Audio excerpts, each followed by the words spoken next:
I grew up in California. I moved out and I came here, I think it was 97, 98 to Las Vegas and married somebody, had our 2 kids, and things fell apart 5 years later. I filed for a divorce. And 6 months later, the divorce was finalized. I met somebody else and I found out things after I called it off that he verbally abused my kids to the point that my daughter still has nightmares over it. I started a new job. I'd been there about 6 months when I met my now husband. I don't remember exactly how we started talking, but we did.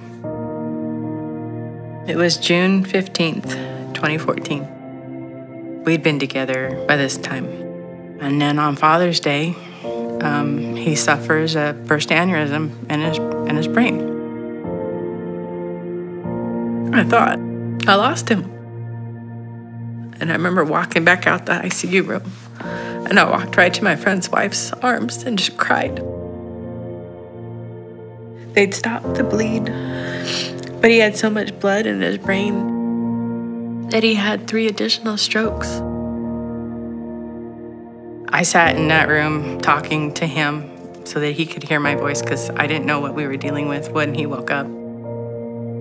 I had gone to go pick up my kids in Baker. His sister was there with us, and she called and she told me they were taking the breathing tube out of him. I drove from Baker to St. Rose, and I'm thinking, what if he doesn't know who I am? What if he has no idea that I'm who I am to him? I walked in that room and he smiled. 6 months after his aneurysm, he proposed. Less than 6 months after that, he goes, "We're going to church." I said, okay. We came to Central Live. I remember we loved the music. And you always hear, if God is for you, then who can be against you? But when I heard the song, If God is For Us, I flipped a switch to realize that he is for us and that he's not going to let us down. And in that moment, my hand went up. I looked next to me, my son's arms up, my husband's arms up.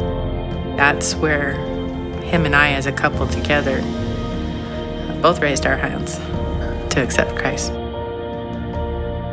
We come in here, we sit down where we sit, and it's like we're home.